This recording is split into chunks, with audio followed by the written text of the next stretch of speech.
Okay, voice clear है? बहुत बहुत स्वागत है आप सभी का एक बार फिर से गैलेक्सी टीचर क्लासेस के इस ऑनलाइन प्लेटफॉर्म पर, जहां हम सभी टीचिंग से रिलेटेड जितनी भी वैकेंसीज होती हैं उनकी तैयारी करते हैं और साथ ही साथ प्रीवियस ईयर के क्वेश्चंस को भी हम लोग सॉल्व कर रहे हैं।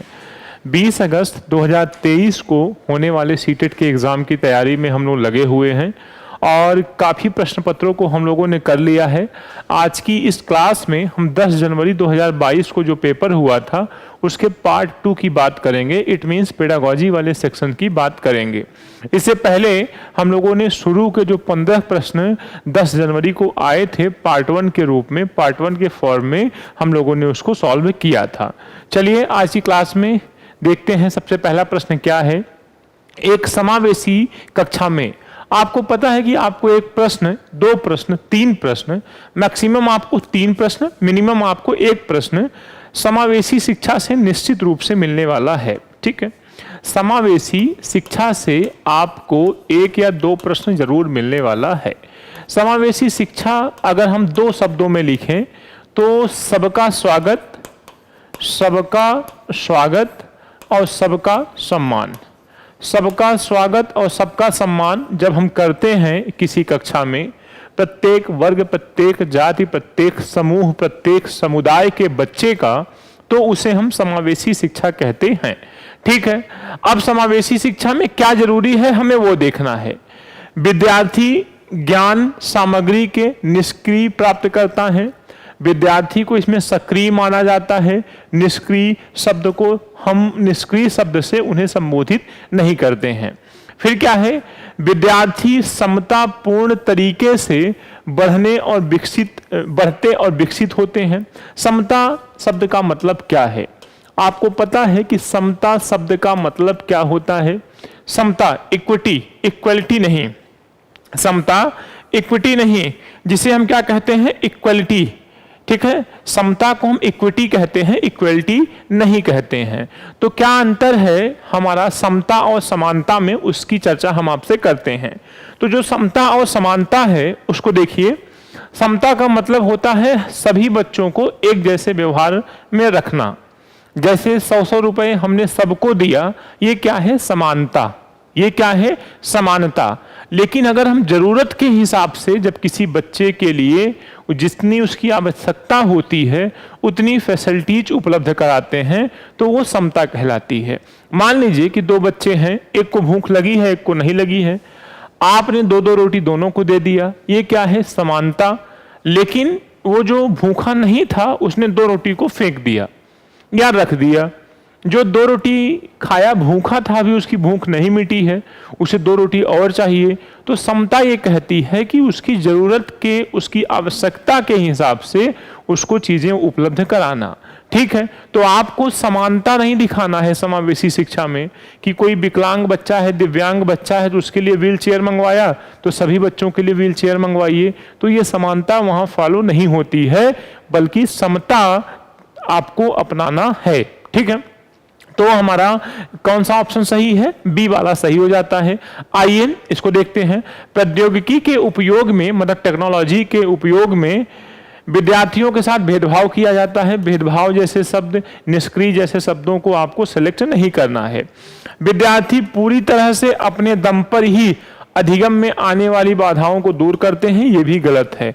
यहाँ शिक्षक की मदद होती है, अपने परिवार के लोगों की मदद होती है, मित्र मंडली में एक दूसरे के सहयोग से सीखते हैं, ये ऑप्शन भी गलत हो जाता है। 16 वाले ऑप्शन का हमारा बी नंबर सही है। ठीक है, आइए 17 नंबर प्रश्न को देखते हैं क्या कहता है।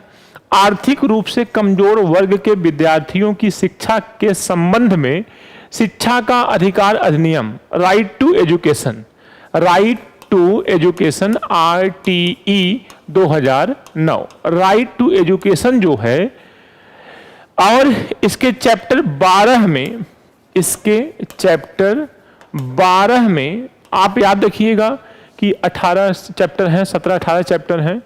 इसके चैप्टर नहीं, पूरे जो इसके हैं वो 37, ठीक है, 37 या 38 ऐसे हैं। इसको एक बार आप देख लीजिएगा। RTE 2009 को खंड 12 द्वारा निम्नलिखित में से किसकी सिफारिश की गई? ठीक, एक्चुअली ये मिस हुआ है। आरटीई में कितने चैप्टर हैं, कितने भाग हैं? 7-8 भाग हैं और चैप्टर शायद 37 या 38 हैं, जहां तक मैं रिकॉल कर पा रहा हूं। एक बार आप जरूर इसको देख लीजिएगा। तो खंड 12 में निम्नलिखित में से किसकी सिफारिश की गई है? इसमें जो खंड 12 है जो देखा गया है उसमें बी वाला ऑप्शन सही है। निजी विद्यालयों में आरक्षण, मतलब जो प्राइवेट विद्यालय हैं उनमें भी उन्हें आरक्षण प्रदान किया जाए, ऐसा किसमें कहा गया है? आरटीई 2009 राइट टू एजुकेशन, शिक्षा का अधिकार अधिनियम में कहा गया है। ठीक है, तो इसको आप याद कर लीजिएगा। निजी विद्यालयों में देखो, केवल जैसे शब्दों को तो कट कर दोगे आप, वैसे भी अगर ना याद हो कि कौन सा ऑप्शन चुने तो मैंने आपको बताया है कि केवल जैसे शब्दों को कट कर देना है। ठीक है, उनके लिए अलग विद्यालय, अलग विद्यालय करोगे तो समावेशी शिक्षा को आप फॉलो ही नहीं कर रहे हो, गलत हो जाएगा। अलगाव तो करना ही नहीं है, पृथक्करण करना ही नहीं है, इसलिए इसमें कौन सा ऑप्शन सही हो जाएगा? स्वतः आप देख लीजिए, निजी विद्यालयों में आरक्षण। अब बात करते हैं 18 नंबर प्रश्न की। 18 नंबर का प्रश्न क्या कहता है? निम्नलिखित में से कौन सी अधिगम अक्षमता गणितीय गणना, देखो गणितीय कह दिया है ना, तो सीधे सीधे आप क्या लगा दीजिए? डिसकैलकुलिया। अगर पढ़ने लिखने से संबंधित होती तो डिसलेक्सिया, बोलने से संबंधित होती तो डिस्प्रैक्सिया। ठीक है, डिस्प्रैक्सिया बोलने से संबंधित, हाँ भाषा डिफेजिया होता है भाषा से संबंधित। ठीक है, तो डिसलेक्सिया लिखने पढ़ने, डिस्ग्राफिया केवल लिखने से संबंधित है, डिस्प्रैक्सिया शायद मैं देख लेता हूं डिस्प्रैक्सिया को, 1 मिनट।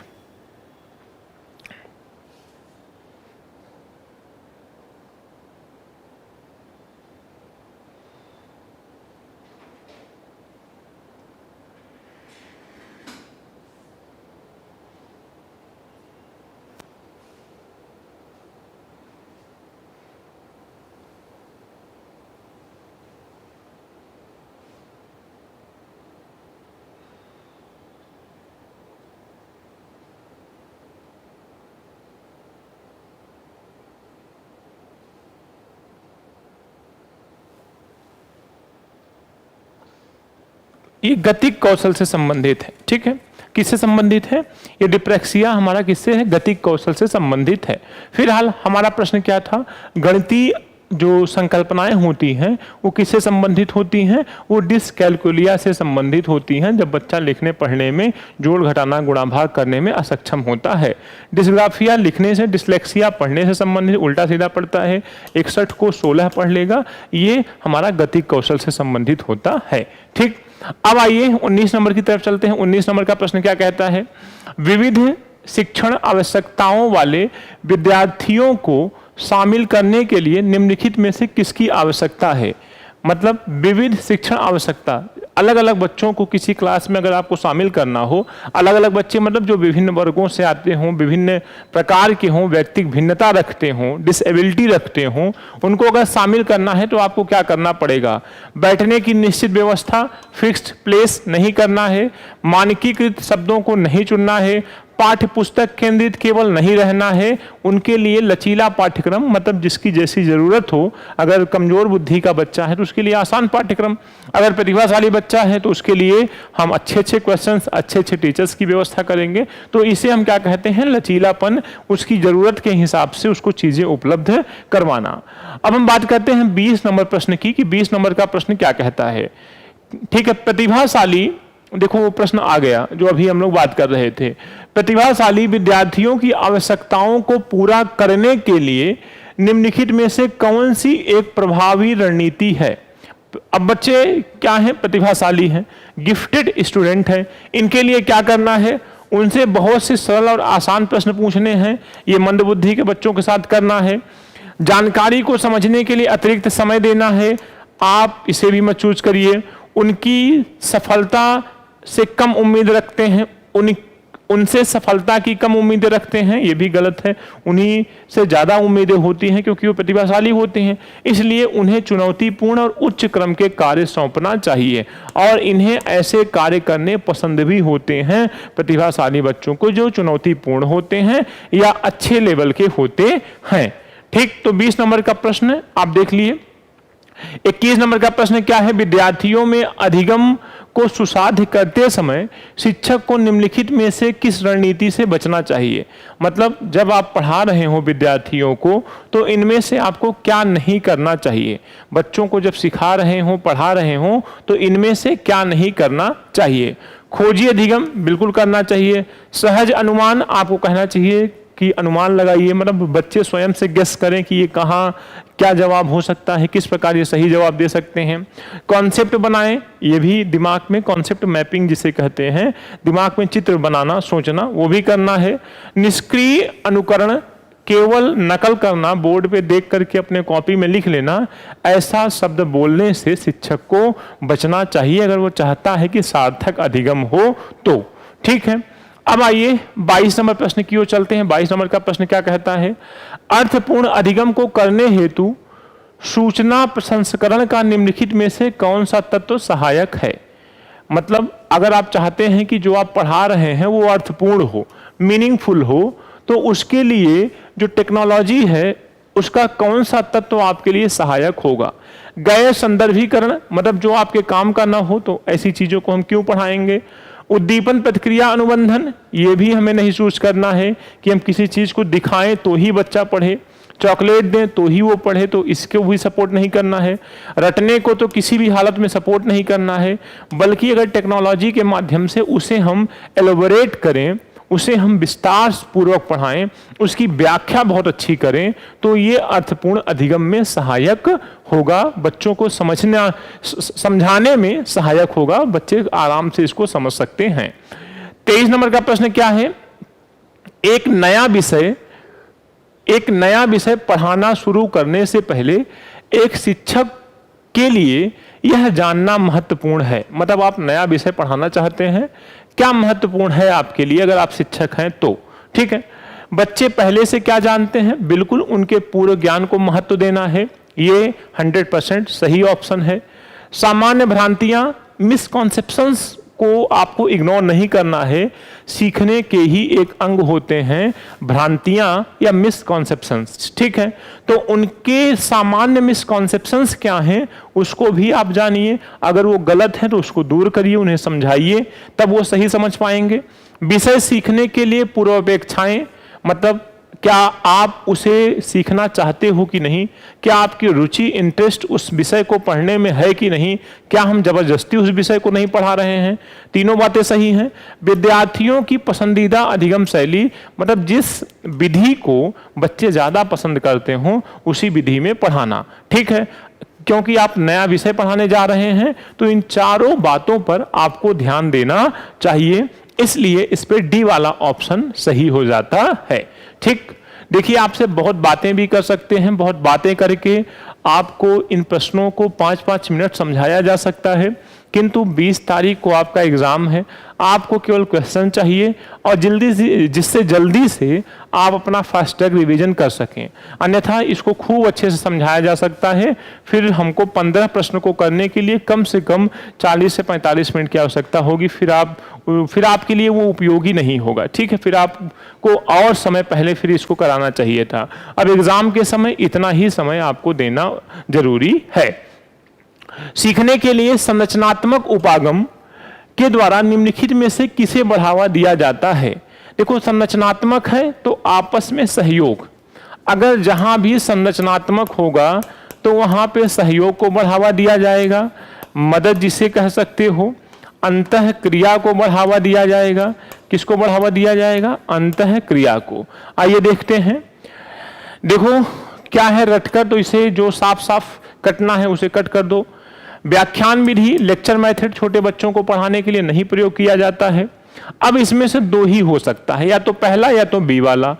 अब आप बताइए, प्रतिपादित टीचिंग, किसी के द्वारा जैसा बताया गया हो हूबहू ऐसा पढ़ा देना, किताबी नॉलेज, या पूछताछ आधारित, बच्चे एक दूसरे से प्रश्न करें, आपसे प्रश्न करें, आप बच्चों से करो, मतलब इंक्वायरी पे ज्यादा महत्व देते हैं। इंक्वायरी बेस्ड लर्निंग छोटे बच्चों के लिए बहुत अच्छी मानी जाती है, जब वो अपनी पूरी कंफ्यूजन, पूरी जिज्ञासा खूब अच्छे से शांत कर लेते हैं। तो इसमें कौन सा लगाएंगे? पूछताछ आधारित शिक्षा को हम संरचनात्मक उपागम के रूप में देखते हैं। अब हम बात करते हैं आपसे 25 नंबर के प्रश्न की। क्या है? एक शिक्षिका विद्यार्थियों से उनके स्वयं के चिंतन, ठीक है, एक शिक्षिका विद्यार्थियों से उनकी स्वयं के चिंतन प्रतिक्रियाओं के बारे में सोचने के लिए कह रही हैं। मतलब वो कह रही हैं कि जिस टाइप से तुम लोग सोचते हो पहले उस पर चिंतन करो कि क्या सही सोच रहे हो कि गलत सोच रहे हो। वह विद्यार्थियों के बीच किस तरह के कौशल विकसित करने पर ध्यान केंद्रित कर रही हैं। आपको पता है आपसे मेटाकॉग्निशन से एक प्रश्न जरूर पूछेगा, और मेटाकॉग्निशन का मतलब ही होता है कि आप तर्क करके चिंतन अपने जो आपने सोचा है उस पर फिर से सोचिए और एक नए परिणाम तक पहुंचिए कि क्या हम सही हैं कि गलत हैं, या जो चीज़ें दी जा रही हैं हमें वो सही हैं कि गलत हैं। जब हम अपने विचार से, अपने मस्तिष्क का प्रयोग करके, अपनी बुद्धि का प्रयोग करके चीज़ों को समझते हैं, पढ़ते हैं, तो उसे हम मेटाकॉग्निशन कहते हैं। ठीक है, तो यहाँ पे अधिसंज्ञानात्मक टिक लगाना होगा आपको जब बच्चे स्वयं की चिंतन प्रक्रियाओं के बारे में सोचते हैं कि वो किस टाइप से सोच रहे हैं, क्या कर रहे हैं, सही है कि गलत। दोबारा अपने आप पे विचार करना मेटाकॉग्निशन कहलाता है। फिर देखिए, अब हम बात करते हैं आपसे किससे, 26 नंबर। 26 नंबर क्या है? अक्षरों की एक लंबी श्रृंखला को सार्थक भागों में डिवाइड कर दिया है, इसलिए इसे हम चेकिंग कहेंगे। क्या कहेंगे? खंडीकरण। जब हम कोई बड़ी कहानी हो या बड़ा चैप्टर हो उसको हम सार्थक भागों में डिवाइड करके बच्चों को पढ़ाते हैं तो बच्चों के लिए समझना आसान हो जाता है। ठीक है, मतलब छोटे से बड़े की ओर बढ़ते हैं, सरल से कठिन की ओर, मतलब छोटे छोटे भागों में बांट देते हैं, इससे हम पूरे चैप्टर को पढ़ा लेते हैं। वरना बच्चों के लिए वो चैप्टर भार बन जाता है जब वो 5-6 पन्ने का होता है। तो अगर हम बच्चों से कह दें कि एक पेज हम लोग रोज पढ़ेंगे बस, बाकी मतलब जितने भी दिन लग जाए, 6 दिन 7 दिन 8 दिन जितना लग जाए, लेकिन पढ़ेंगे एक दिन में एक ही पेज, तो इस प्रक्रिया को हम खंडीकरण कहते हैं। इसे आपको याद कर लेना है। ठीक, कि जब हम एक लंबी श्रृंखला हो याद करके सार्थक भागों में पढ़ेंगे तो उसे हम खंडीकरण कहते हैं। फिर देखिए 27 नंबर का प्रश्न क्या कहता है? नए स्पष्टीकरण तैयार करना, लक्ष्य प्राप्त करने के लिए पहले सीखे गए नियमों के सरल अनुप्रयोग से परे जाना और परिणामों का मूल्यांकन करना निम्न में से किस के महत्वपूर्ण भाग हैं। आपको पता है कि नए स्पष्टीकरण तैयार करना मतलब नए तरीके से किसी चीज को सॉल्व करना, लक्ष्य प्राप्त करने से पहले सीखे गए नियमों के सरल अनुप्रयोग। लक्ष्य आपने सुपर टेट क्वालिफाई करना, सीटेट क्वालिफाई करना बनाया है, उसके लिए आपने जो सीखा है उसका प्रयोग कर रहे हैं एग्जाम के समय में, और परिणामों का मूल्यांकन करना। अब रिजल्ट आ जाए तो आप उसका मूल्यांकन करिए कि ये सही तरीका था हमारा कि गलत तरीका था। तो इसे हम क्या कहेंगे? समस्या समाधान विधि कहते हैं। रटकर याद करना तो कभी नहीं सही होगा, भ्रांति भी नहीं सही होगा। समावेशन और इसमें आप कंफ्यूज हो सकते हो, लेकिन समावेशन यहाँ नहीं आएगा क्योंकि वो पूर्व ज्ञान से नए ज्ञान को नहीं जोड़ रहा है। वो क्या कह रहा है? नए स्पष्टीकरण तैयार कर रहा है, लक्ष्य प्राप्त करने के लिए पहले से सीखे गए नियमों के सरल अनुप्रयोग से परे जा रहा है, मतलब उससे ज़्यादा उठकर सोच रहा है जो वो सीखा हुआ है, मतलब किसी समस्या का समाधान करना चाहता है, फिर उसका एनालिसिस भी कर रहा है, इवैल्यूएशन भी उसका कर रहा है। तो समस्या समाधान, इस पे आपको टिक लगाना है। फिर क्या है 28 नंबर का प्रश्न? शिक्षकों को किसी संप्रत्यय से संबंधित विद्यार्थियों द्वारा ग्रहण भ्रांतियों और वैकल्पिक अवधारणाओं की उपेक्षा करनी चाहिए। उपेक्षा तो आपको करनी ही नहीं है। मैंने अभी आपको बताया था कि भ्रांतियां सीखने में मदद करती हैं, बच्चों को पहचानने में मदद करती हैं कि बच्चे क्या सीख पाए हैं क्या नहीं। ठीक है, भ्रांतियां अत्यंत गलत हैं और तर्कहीन चिंतन प्रक्रिया दर्शाती हैं। भ्रांतियां सही होती हैं और तर्कहीन चिंतन मतलब बच्चे जहां नहीं सीख पाए हैं वहां हम उन्हें दोबारा पकड़ सकते हैं कि कहाँ मिसकॉन्सेप्शन हुआ है, किस बात को लेकर के, उस बात को हम दोबारा समझा सकते हैं। ठीक है, तो इसको मिसकॉन्सेप्शन को, भ्रांतियों को आप नेगेटिव में मत लीजिए, इसे पॉजिटिव में रखिए। ये दोनों सेंटेंस गलत हैं, तर्कहीन नहीं होती हैं, उनमें एक चिंतन प्रक्रिया होती है, थोड़ा सा हटकर गलत हो जाती है जिसको हम फिर से सही कर सकते हैं। ठीक है, तो इसमें डी वाला ऑप्शन हो जाएगा, मतलब दोनों सेंटेंस गलत लिखे गए हैं। संप्रत्यय संबंधी विद्यार्थियों में ग्रहण भ्रांतियां उपेक्षा नहीं करनी चाहिए बल्कि उनका सम्मान करना चाहिए और उन्हें बहुत आसानी से लचीलेपन को अपनाकर सिखाना चाहिए। ठीक, आइए 29 नंबर, संवेगों से संबंधित समकालीन मनोवैज्ञानिक सिद्धांत संज्ञानात्मक और भावनात्मक। देखो, संवेग, संज्ञान और संवेग से ये प्रश्न पूछा है। आपसे एक प्रश्न जरूर पूछेगा कि संज्ञान क्या है एवं संवेग क्या है। तो आपको पता है कि जब हमारे अंदर रुचि होती है, सीखने की इच्छा होती है, तो ही हम किसी चीज़ की जानकारी इकट्ठा कर पाते हैं। अगर हम संवेगात्मक रूप से अस्थिर हैं, हमारे भाव नेगेटिव हैं, तो हम ज्ञान, जानकारी, समझ प्राप्त नहीं कर पाते हैं। इसलिए ये एक दूसरे पे इंटरडिपेंडेंट होते हैं। इसलिए इस पे हम क्या लगाएंगे, बी वाला, दोनों एक दूसरे के गुथे हुए हैं। केवल भावनाएं ही संज्ञान को प्रभावित करती हैं? नहीं, संज्ञान भी भावनाओं को प्रभावित करता है। जब किसी चीज़ का ज्ञान हमें हो जाता है तो उसके प्रति हमारी जो भावनाएं हैं वो विकसित हो जाती हैं। इसलिए ये गलत है। फिर क्या है, दोनों एक दूसरे से स्वतंत्र हैं? ये भी नहीं है। केवल संज्ञान ही भावनाओं को प्रभावित करते हैं? नहीं, भावनाएं भी संज्ञान को प्रभावित करती हैं। दोनों एक दूसरे में गुथे हुए हैं, मतलब एक दूसरे से जुड़े हुए हैं। आइए 30 नंबर प्रश्न को देखते हैं।